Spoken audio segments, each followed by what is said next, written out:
Whether you're fly fishing in a stream, getting those ankles wet, or deep in the ocean casting nets, fish nerds, fish nerds, fish nerds. It's a podcast.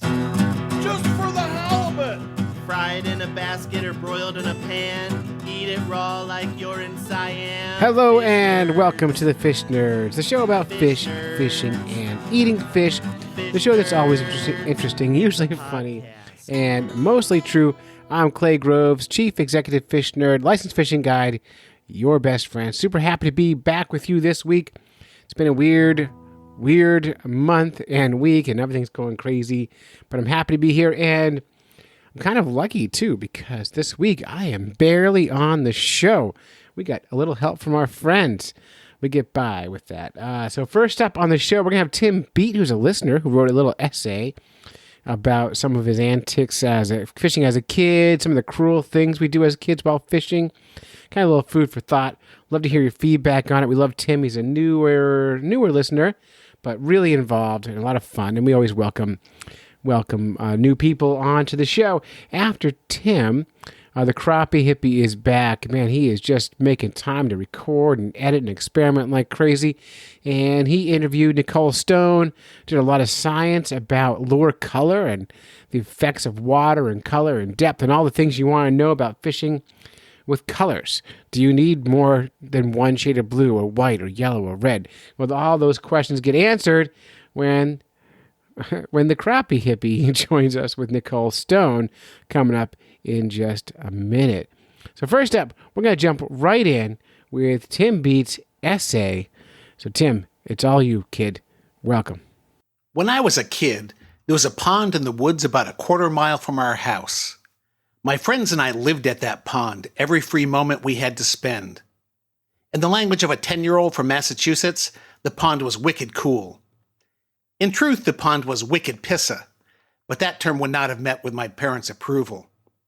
For those not familiar with the term wicked pissa, it can roughly be translated as gloriously wonderful. But what 10-year-old is going to call a pond gloriously wonderful? While we always took our fishing rods to the pond, we did much more than fish. In the spring, after the ice melted and the hockey boards began to float, we made rafts and pulled around like gondoliers on the canals of Venice. The pond was used for hockey and figure skating in the winter. When the fishing was slow in the summer, we played a game called Survival by catching leopard frogs and tossing them into the middle of the pond. The first frog to make it to shore without getting chomped by a pickerel or bass was the winner, although we preferred to see the water erupt like a geyser around them. As 10-year-olds, our rule of fishing was that there were no rules.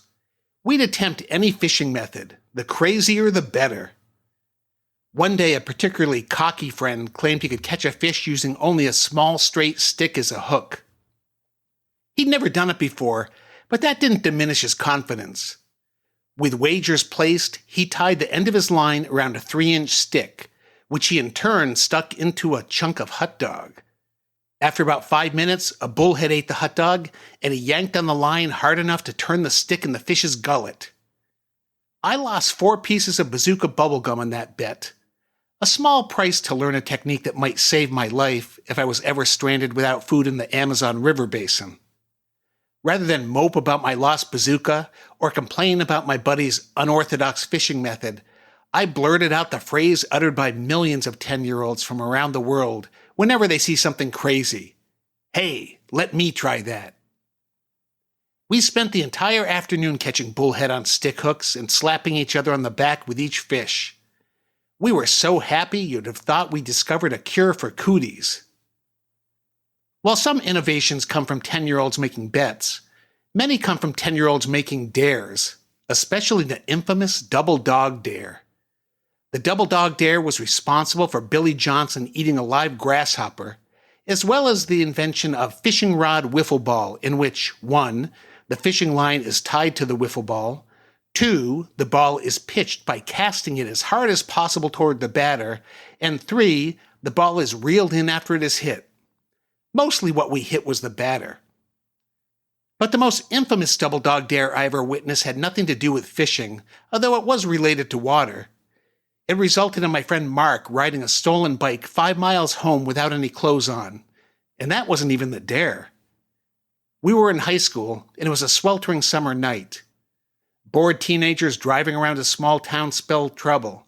And when someone dared Mark to go swimming in a stranger's pool, the double dog dare was on. Mark wasn't the type who needed a double dog dare to do that type of thing, but teenage etiquette dictated that the double dog dare be issued and accepted. When Mark agreed, the rest of us decided it would be foolish not to join him in the pool.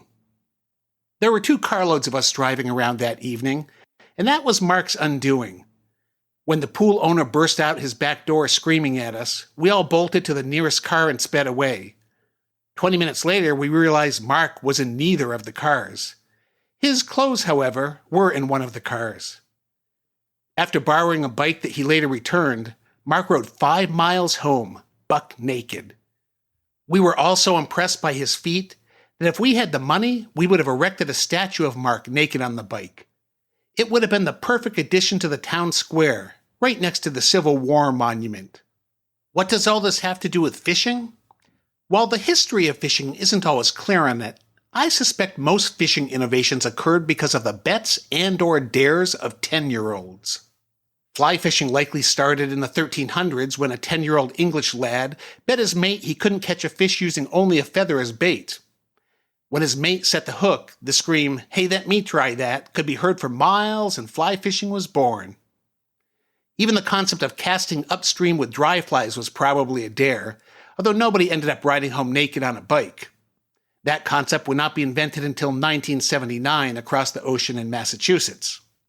That brings me to tenkara fishing. The whole tenkara rod concept and reverse hackle fly sound like an invention from a 10-year-old's dare, if I ever heard one. Sure, some adult perfected the concept and branded it as tenkara, but there's some unknown Japanese kid we have to thank for accepting the original double dog dare to catch a fish on a fixed line pole with a strange-looking fly. When I first fished with a tenkara rod and hooked a huge fish, I thought the rod was going to explode. As an adult, this was of concern to me. As a 10-year-old, I would have thought an exploding rod was a brilliant idea. In fact, if a rod manufacturer had advertised its product as guaranteed to explode when you hook a large fish, we would have pooled all our paper route money just to buy one and test it. If we weren't able to quickly hook a large fish, we would have tied the line to the belt of Billy Johnson's 4-year-old brother and told him there were freshly baked cookies inside the house. Unfortunately, as we age, we sometimes forget that the only rule in fishing is that there are no rules, except those created by your local DNR. We become engrossed in our favorite fishing method and are skeptical of anyone who varies from our personal form of fishing. Those vilified for their methods include bait fishers, spin fishers, fly fishers, tenkara fishers, bass fishers, carp fishers, muskie fishers, bluegill fishers, those who use a tenkara rod in still or warm water, those who catch fish other than trout with a tenkara rod, those who tie flies with synthetic materials, mop fly aficionados, those who don't tie their own flies, and those who keep a single fish any time during their life. Thank goodness nobody is against naked bike riding. There's nothing wrong with finding enjoyment in a single method of fishing and working to perfect it. It's a gratifying experience, especially as we get older. But more and more of us are turning into that guy who lives on the corner and yells at kids when they cut across his lawn. Instead of shouting, "Hey, let me try that," we scream, "That's not real fishing."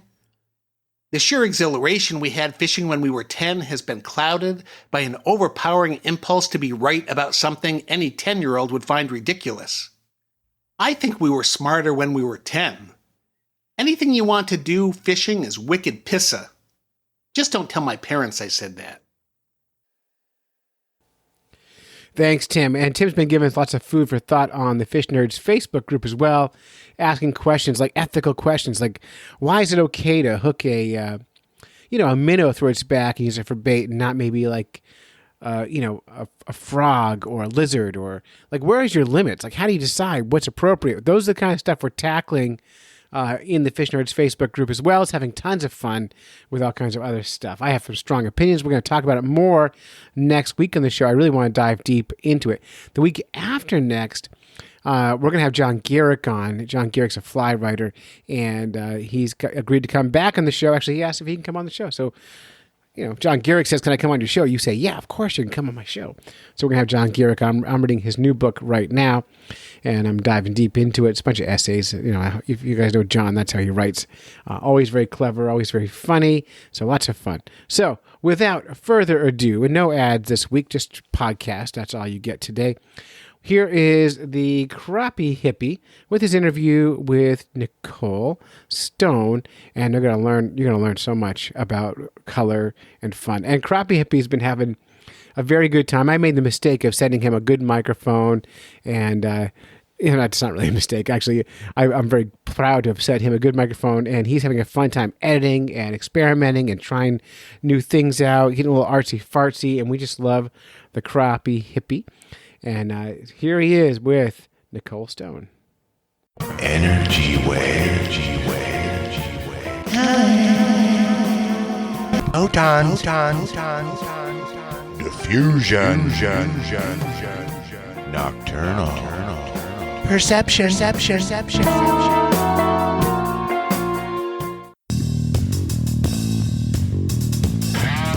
Fishing for walleye was when things got really interesting. It's happening. It's probably like 25 or 20. I don't know. I'm guessing. Arbitrarily. It's a good fish though. Oh, here we go. Pull. You got her head? You got her. Take her. Here we go. Yeah. Hold it on and get it. I got it. Yes! Yeah! Yes! Finally!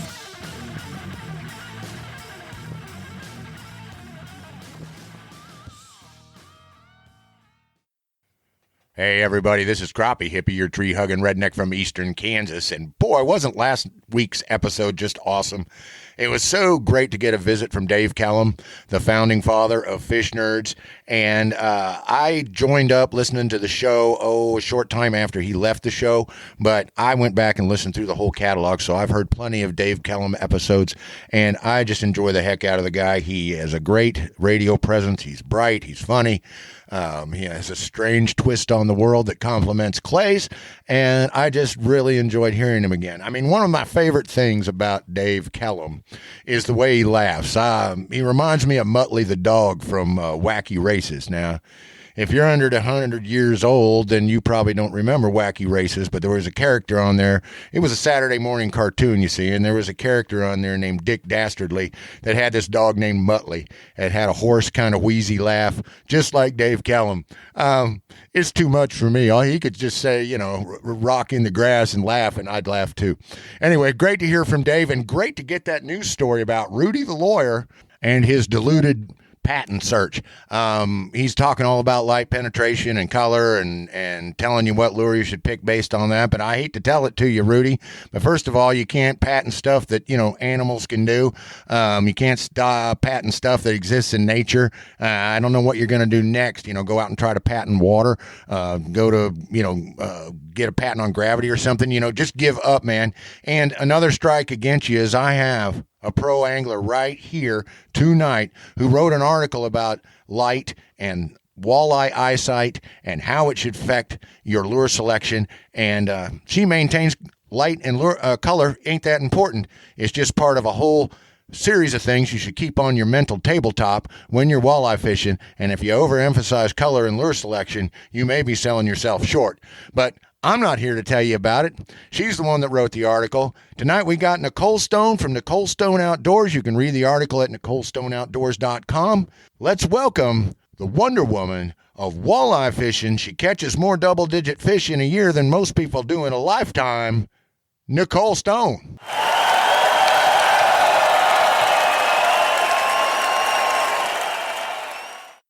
Let's just get going now.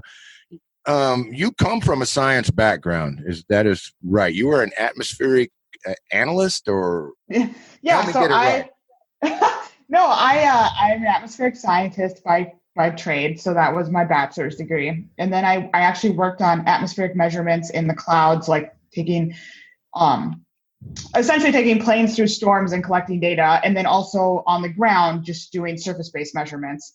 and then was pursuing a master's in natural resources. My end goal was actually to get my PhD in natural resources, but then I just decided I wanted to take a different route in life, and here I am. So, yeah, that's my background. Wow. Well, we're in love with that sort of thing on the Nerds. We have, well, I could tell by the way you did the article. We have a college professor that's our chief science correspondent. We call her Doc Martin. She'd have given you an A on your article because you quote your sources well. You give your sources well. You had everything linked up. Awesome. The people on the Facebook group page, they read it. They were, able to pursue it deeper because of all the links and so on. So fantastic and well done. And let's just go ahead and start off here with the just a quick summary. I really like the article. I like the way you broke down some of the basics. Tell you, it has a lot of great video asides in it. It has all the links to dive down into this information much deeper. But I like people like Nicole because she takes the science and makes it accessible to people like me who love science but aren't scientists, or maybe don't, even though I would love to read all the source articles and stuff, some of us just don't have the time. And anyway, it's a great article on walleye vision, what they actually see and so forth. And what so I'm not going to go through all the ways that wave energy performs and so on.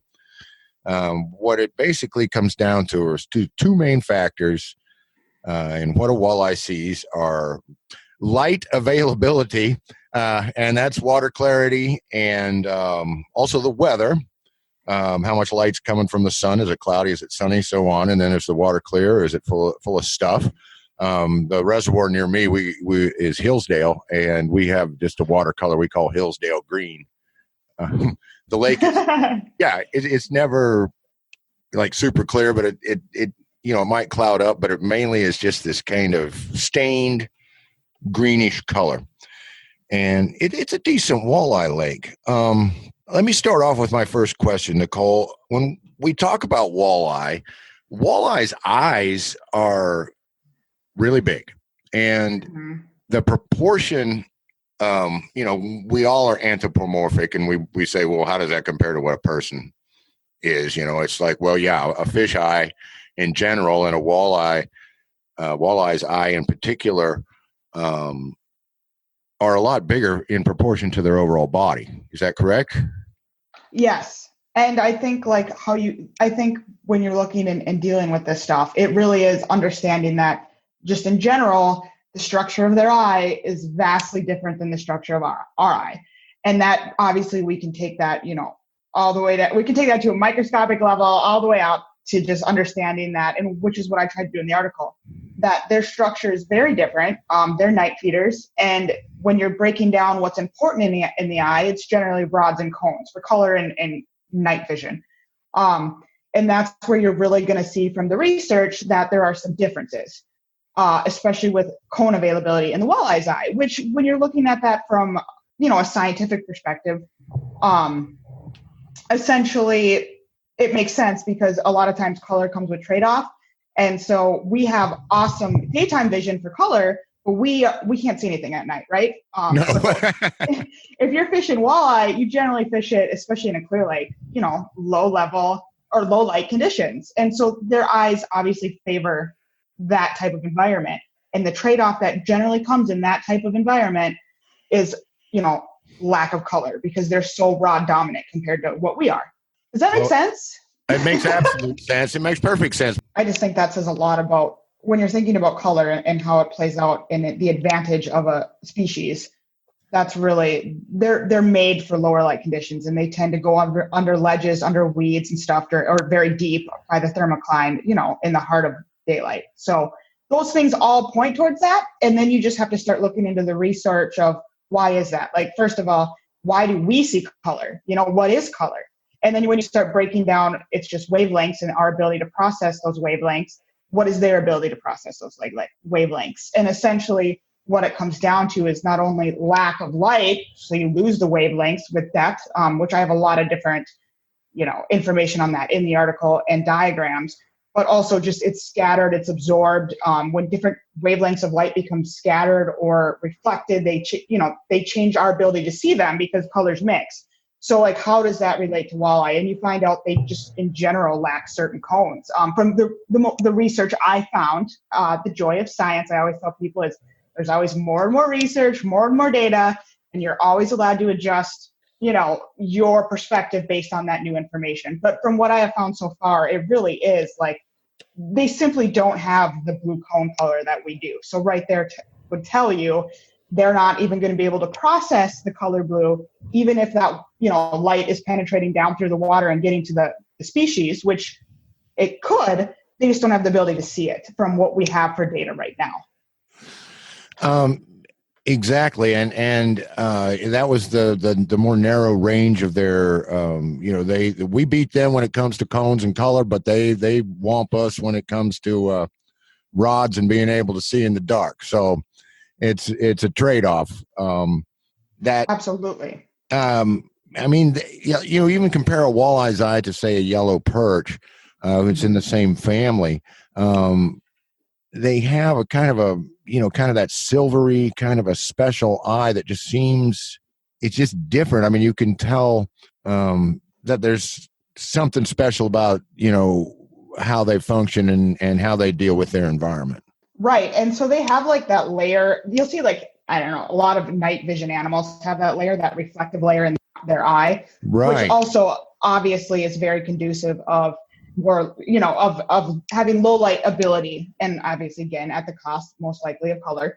But and what's happening at that, and people can read into that themselves, I'm not an expert on that, but they're actually able to like take extra light and reflect it back into their eye. There's like a whole process people can find online so that they're able to maximize the amount of light available. So light we can't do anything with, they're able to like take in. And so that's that reflective coating that they have, and it's got a fancy scientific name they can find online. No, wait, we don't have to look it up on the internet because I am here.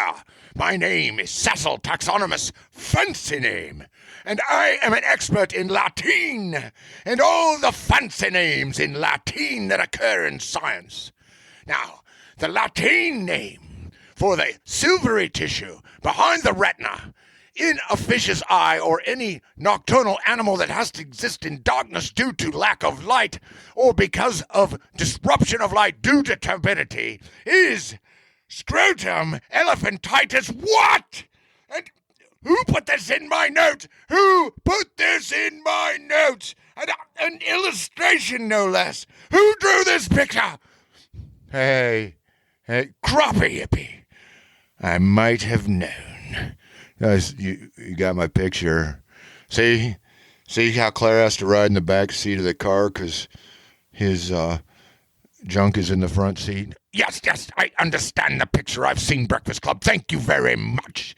Crappie Hippie, you do not know what you have done to the outstanding reputation and the absolute factual trustiness of the Fish Nerds podcast with your antics. Crappie Hippie, are you paying attention? Wow, you're really uptight, man. I'm gonna go get a burrito. Do you want a burrito? Do I want a burrito? Actually, yes, I would like a burrito. Give me a chicken with black bean, Monterey Jack cheese, and hot salsa verde on the side, please. Okay, like, cool, man. You got it. I'll be back in a little bit. Alrighty then, Crappie Hippie, off you go, and fare thee well, my lad. And now, back to the subject at hand. The name of the tissue that exists behind the retina, in the eye of a nocturnal animal or fish that exists in low light conditions, that recycles photons back to the optic nerve, is called tapetum lucidum. I say once again in Latin, the fancy name is tapetum lucidum. This has been Cecil Taxonomus, fancy name. Now back to the enchanting Nicole Stone. That's essentially what it's doing. Is it's taking lower light, less light, and doing more with it, and literally pushing that back into their eyes. So, and it's something we obviously lack because our eyes are not reflective.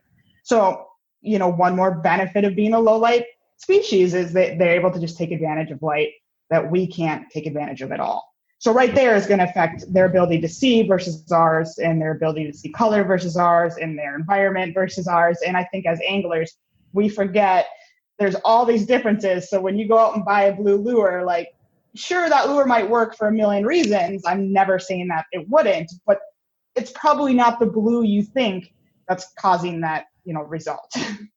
Right. And that's neat. Okay. So that confirms my suspicion about the walleye's eye being a special. It has that reflective layer that's able to recycle light, or you use more light, make better use of light, and so on. I actually looked up the expression walleye, wall-eyed, and what it meant, and it's not in much literature and so on now, but in the old days, to say someone stood there wall-eyed meant they stood there with their eyes, wide open through fear or surprise or something like that. Yeah, and also it exotropic eye condition, where your eyes are trained outward. It's kind of like the opposite of being cross-eyed. Some people used to call that condition being wall-eyed, and I don't know. That's kind of picking on the fish. Most fish, most fish stare out to the sides, right? Right. So they like lack ability. That's a good thing. Like, I guess I haven't looked too much into that area. It's something I'd like to do in the future, but like, their ability to focus is much different than ours, is essentially what you're saying, because of the way that their eyes are structured out versus ours being more forward and in. Yeah, it's that, and I tried to do some more background reading just on fish eyes in general, because Doc is interested in basically everything science, and she's done some different pieces on the show about how some fish can see into the UV spectrum further than us, or into the infrared spectrum further than us. Also about how like sharks and skates have the muscles to make their pupil open and shut, but that most fish are environmentally dependent on that. The pupil is fixed, and so that's one reason they have to like escape, because they can't close down their pupil. They've got to just go deeper or get under the weeds or do something to compensate. All right, so what we've settled so far is walleye are different than people, and they have really cool eyes that are cool in their own fishy way, and we don't need to compare them to ours. So let's talk about blue, and let's talk about anglers, because I tell you, a shocking number of walleye baits have blue in them. Yes, they do. Yeah, and I noticed the pink and blue is very popular. The chartreuse and blue is very popular. And what's your take on that? Is that more of the lure designer or the lure company trying to catch anglers? Or is it possible that since they're going to see most of this, pink and blue is going to look more just like a variation in grayscale to them? Is that part of its perhaps success or appeal? Which do you think is more the case? Is it the angler confidence that I just happen to like this pink and blue and think it's cool, and so I'm going to fish it better? Or is it that the walleye says, oh, that's a shade of gray combo that appeals to me? It could be a mix, I'm sure. We do know that, so the wavelength blue is a shorter wavelength that has a little higher energy, so it can penetrate water better. And there's plenty of diagrams out there suggesting that, all over the internet. And so sometimes I wonder if manufacturers don't kind of leverage those things a little bit. So even, whatever, because I would assume all species have different cone structures. And obviously daytime feeders, bluegill and such probably have a different ability to see color than a walleye. And so when they're just making these lures, I sometimes wonder if that isn't more of the emphasis of just what colors can penetrate water, and they kind of leverage that. And I think a lot of it too, I know a lot of anglers like to try to match the hatch. I'm not sure, so with the greens and stuff, that makes a lot of sense to me personally. And again, to me, when I'm looking at, minnows, a lot of them look different shades of grayish green or whatever. I don't see a bright blue minnow, but maybe there is some similarity then to that under the environment. I think there's I think at the end of the day, as a manufacturer, they take different things that they probably see patterns that humans like, or that they can use as a reference, like blue penetrates the water better. And then they use that as a leverage. But at the end of the day, the angler, it's all about angler confidence. And, like when I dropped this article, for example, everybody was just like, well, I went out with my blue, Shad Rap and destroyed them, and it was the only color that worked. I'm like, well, did you control all their variables?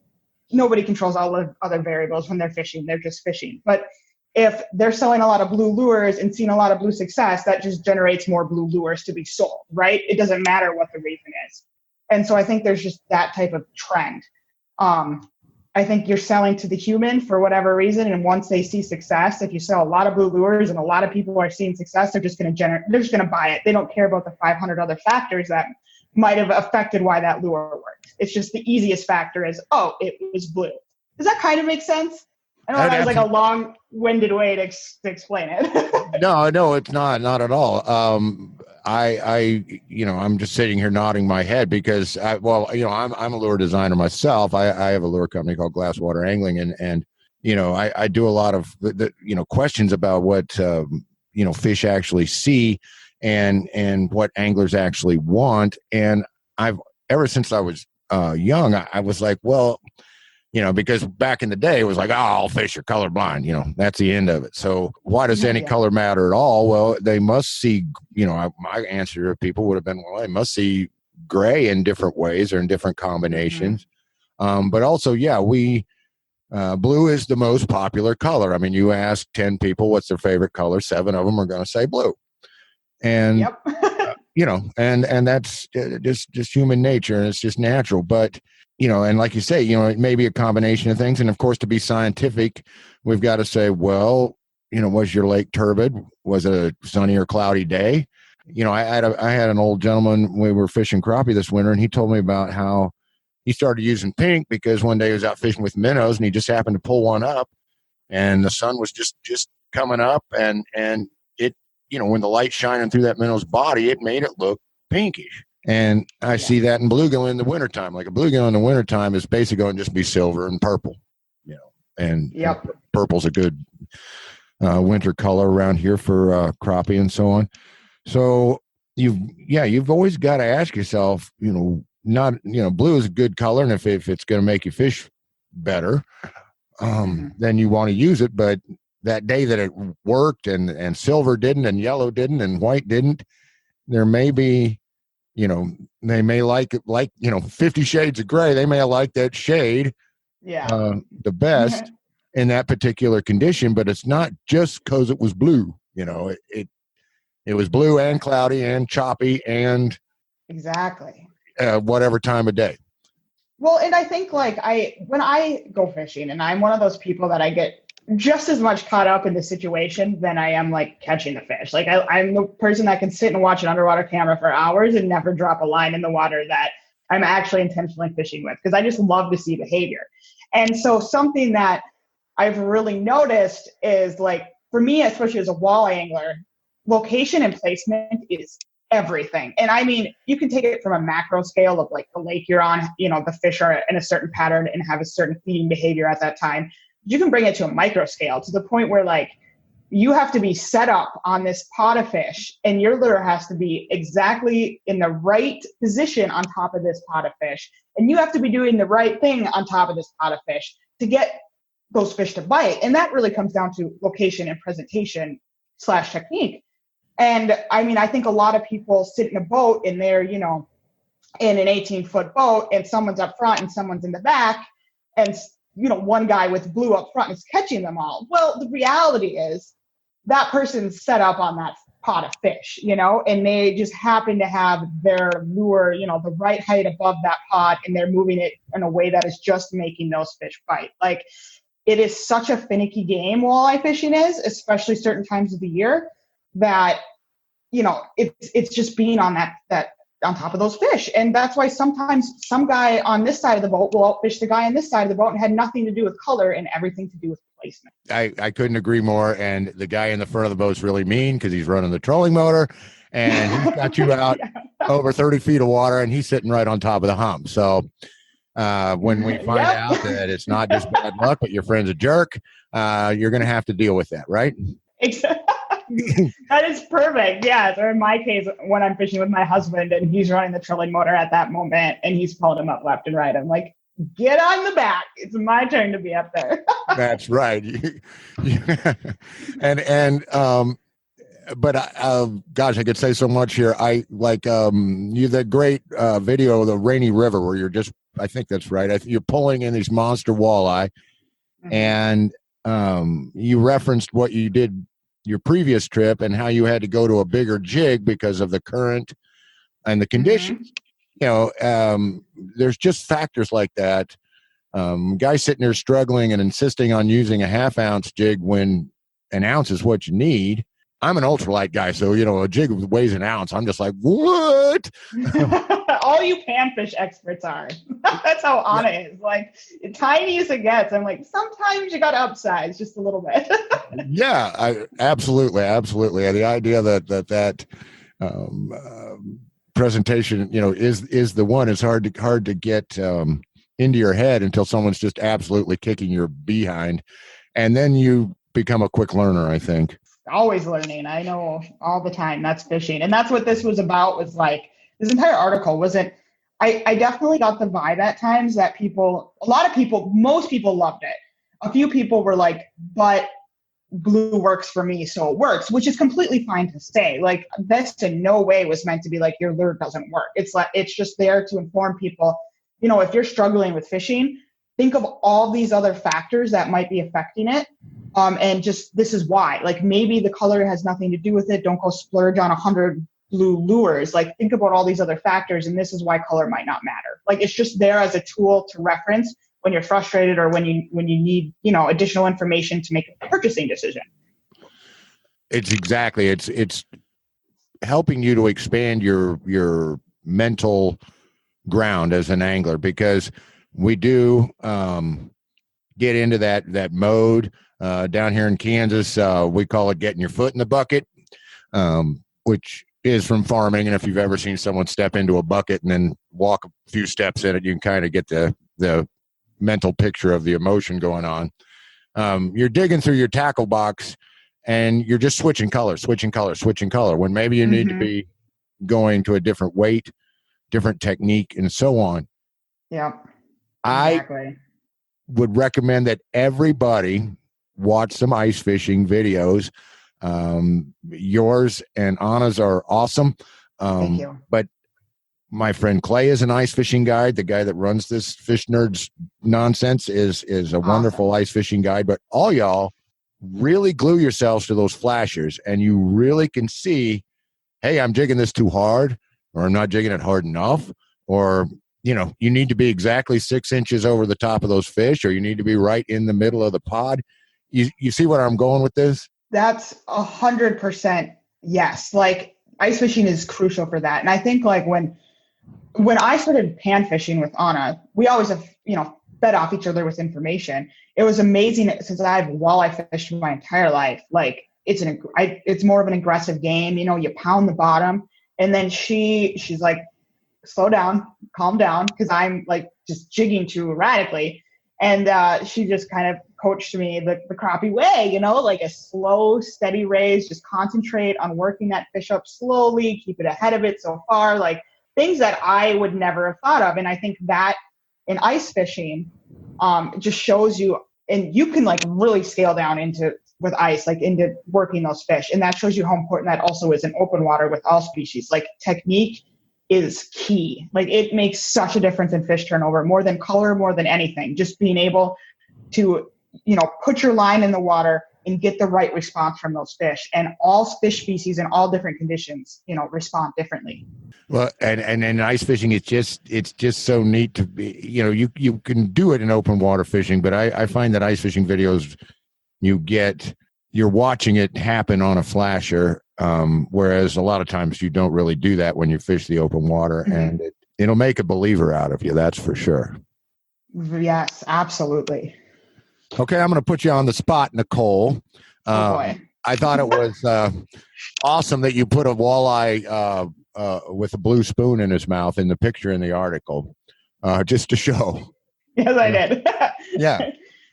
And what are your favorite walleye colors? What ones do you believe in? I've never been a big color person, period, just because I've kind of looked into this stuff before. Like, I'll tell people what color I use because it's just part of the game. But like, it's not, when I'm looking through lures, that's generally not the first thing I'm paying attention to. I'm looking for the type of lure that I think will work in that body of water.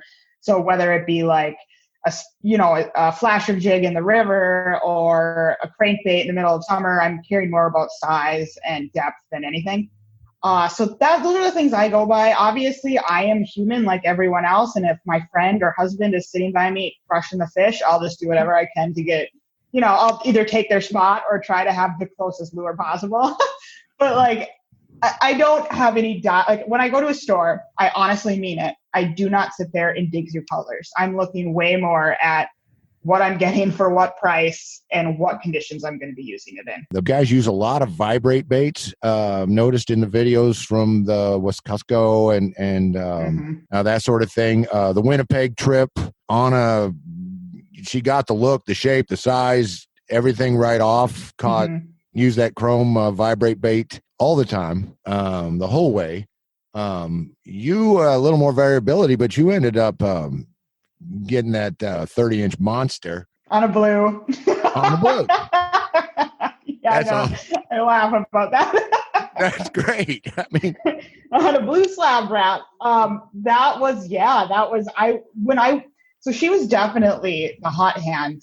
She was picking up higher numbers than me for sure. And then I was like, she had that chrome, and I'm like, I need something with chrome. And I had a couple similar rip and wraps like she did, and I just wasn't seeing the results. And so then I put on that chrome slab wrap. So it had that same shine. Whether that made a difference or not, I will never know. And but it didn't have any rattles in it. And I just was working it. Obviously, if you see the video, just like working it aggressively, and it just happened to be what that fish wanted. And why? I don't know why that all happened the way it did. No angler ever does, but you could guess maybe the shine from the chrome or maybe just the different or the location. Again, I'm going to say like that fish came swimming through, and I was, probably the first bait that was right in front of it. And then it worked that bait a little bit, and then I got it. A lot of times it's really even being set up on what side of the shelter you're in. I mean, that's the name of the game with walleye. Well, absolutely. And, there, like, I this is one reason I just wanted to talk to you so bad, because I really appreciated that you've got to take a rounded approach. You can't just be simplistic, think color, because placement and size have got to be in your mind, and presentation has got to be in your mind. I mean, the whole thing about the angle that your lure is coming in. Sometimes it can just be crazy huge. I love anecdote. I think it's a good way to get started down a road to, whatever true knowledge actually is. It really behooves anglers to study the science side, don't you think? Yes, and that's exactly it. And with anything, that's the difference that's where we are today with science and technology comes from data and controlling variables. And so unless you're getting paid to do research, no angler is out there controlling variables. We're out there to catch fish, right? So that's where the data and the science and the research comes in. And anecdotal is great for just fun stories, but I think just throughout life and throughout history, data tells us the actual situation and how we should respond. And I think with the information we have available to us nowadays, because the internet is full of it, you can get research papers, you can talk to experts, you can call, you can find a researcher at a university and call them and get questions answered. I mean, there's no reason we can't, as anglers, take our passion to the next level by looking at the science, by talking to the experts, and then making more informed decisions. Well, and it's also great that there's real nice people like you that make the calls and study the research papers and then write articles that allow us to consume that stuff more quickly and in a way that we can understand and absorb more readily. Thank you. Well, it's crucial. It's crucial because when you meet an angler, whether they're a YouTube celebrity or whatever inspires you to have confidence in what they're saying, taking their word on it, is just a more efficient way to gather the knowledge and believe in what you're hearing. You know what I mean? Yes, absolutely. And I think it's important to always have science or information of some sort justifying the information you're putting out there. Obviously, it goes both ways, right? So like it's great because all this information is at our fingertips, but that also means there's a lot of misinformation at our fingertips. So being able to reference research, and really communicate with reputable people is important when you're taking in all this information, in my opinion. Incredibly important. Doc was going to join us tonight, but bad information and misinformation and this kind of thing is something that drives her crazy. It's nice to have trusted sources, and once you have that, then you have it forever, I guess is what I'm trying to say. We can always look forward to your next article. It's going to break down the next science for us. And well, thank you. And thank you for sharing that with your followers and your fans and your listeners. I think if there was one thing that I want to get out of all this, it is, sharing reputable information, educating and inspiring, in the sense of like, oh, if she's doing this or learning this technique, then I can do it too. Because I think fishing is such an amazing sport for everyone, just being outdoors. And then having that information can be really empowering and helping your buying decisions and your fishing decisions. And so being that source of information and the fact that you're recognizing me as that is incredibly, it feels great. So thank you. Well, I'm going to veer off here just a little bit. I don't want to go too far down this road, but we're really focused on diversity at the Fish Nerds. We have a lot of women in the Nerd Nation, and we have we're getting more and more women correspondents and female input into it. And frankly, I know that you've mentioned growing up, you would pick up a magazine or you would watch a outdoor show and trying to learn and so forth, and you had to take all your information from men. I think it's really refreshing that we're getting good, when you talk about trust and so forth. I think that it's awesome that a lady angler such as yourself is putting this information out. It's not only more accessible to me, it's also, I think, good for the young ladies growing up and looking for people to trust, people to follow, people to believe in. And now they've got someone of their own gender that makes it more familiar and easier to accept. Oh, thank you. Thank you so much for that. I was very fortunate this year to actually fish with a few younger women that were, in their high school, younger teens, and they were incredible anglers for their age. I mean, they just love it and they're passionate. And I realized something that I never really experienced before, and it was never my goal, but they were just like very excited about fishing with someone that they followed on social media. Like I'm not used to being that other person.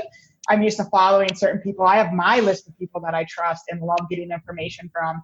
And then to these younger girls, that I was being that person to them. And that was kind of like, wow, it makes you realize, what you do put out there, the image you do portray is incredibly important because they are looking at that as kind of, a way to navigate the fishing world as a female. And I think like, obviously the same goes for men. Like there's always been amazing professionals in the industry that people can look up to. And so when I was able to connect with these young women, it really made a difference to me. So. Well, it's fantastic. I love that story, and it really does make a difference. I don't want to get into right or wrong or what should or shouldn't be. I just kind of concentrate on what is, and I know that younger fishers like to see younger fishers, and lady fishers want to, see a lady fisher in there. You identify more for different reasons, and it's great to have more diversity on the water. That's one thing that's going to save this sport and improve this sport, is to let everybody get out there and let's get rid of this idea that it's strictly the purview of old white guys like myself. I think like it comes down to the relatability factor. I think we all love people we can relate to in some form or another. And obviously as a young woman, there's a big sense of relatability when you relate to other women. So I think for all the women out there that are just doing a fantastic job in the fishing world online, like they're growing the sport, we're all growing it together because we're adding all these young women, into the sport of fishing, and what more can we ask for? So it's all great. It is all great. Well, Nicole, I could sit here till, midnight talking to you. You're just amazing. But I'm going to let you go now. I think we've got it covered. I can't tell you how much we enjoyed the article. I'm going to keep my eye to your website. We can find Nicole on Nicole Stone Outdoors. We've got a website. We've got Instagram. She's got a Facebook. So y'all can get in touch with this nice person here and shoot the bull on fishing and check out what she's doing. She's out of Fargo, North Dakota, believe it or not. Yep. The one place that might be actually drier than Kansas, I'm not sure. However, Colder for sure. yeah, you just got to jump the river and you're over in Minnesota, and you just got to go north and you're up in Canada. So you're pretty well situated there. Absolutely. A lot of big water within a reasonable driving distance. So I'm very happy. You stay happy. I'm happy to get to do this interview tonight and get to know you a little better. I appreciate the heck out of it. And you have a great evening. You stay safe. You keep fishing, and we'll catch you next time. Thank you so much for everything, and you too. All right.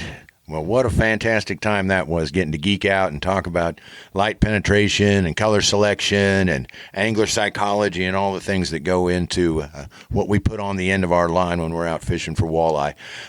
She made a lot of excellent points. Can't hardly argue with the fact that, yeah, you do need to consider a whole bunch of variables and keep all those options on your mental tabletop.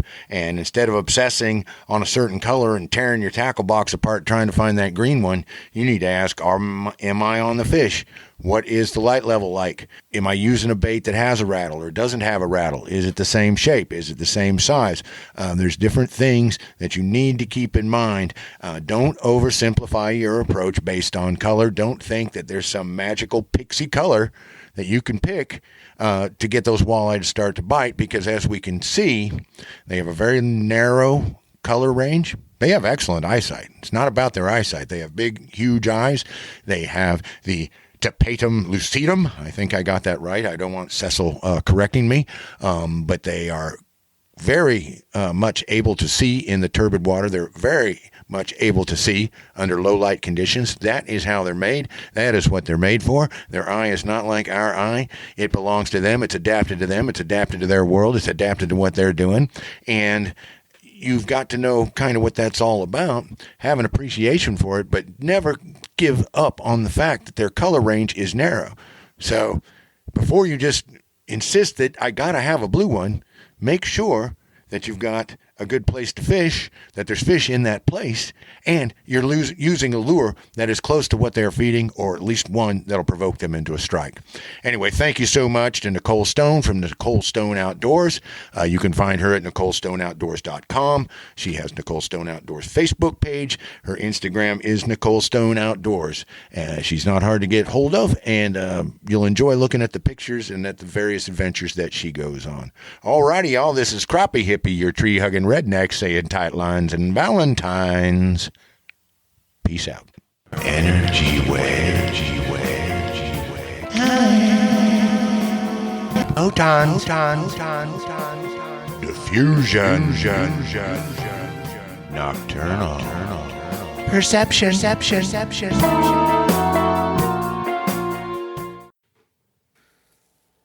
Thanks, Crappie Hippie. Thank you, Nicole.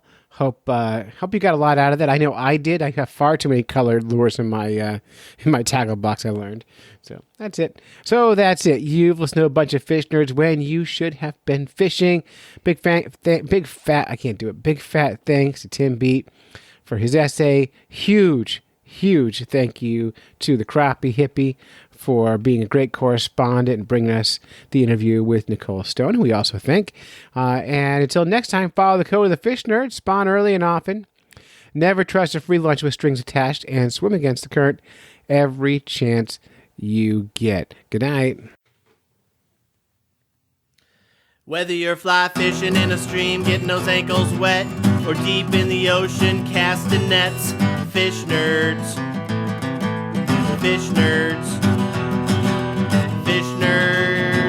It's a podcast. Just for the halibut!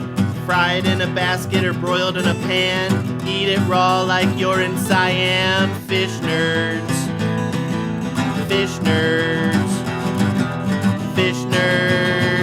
It's a podcast.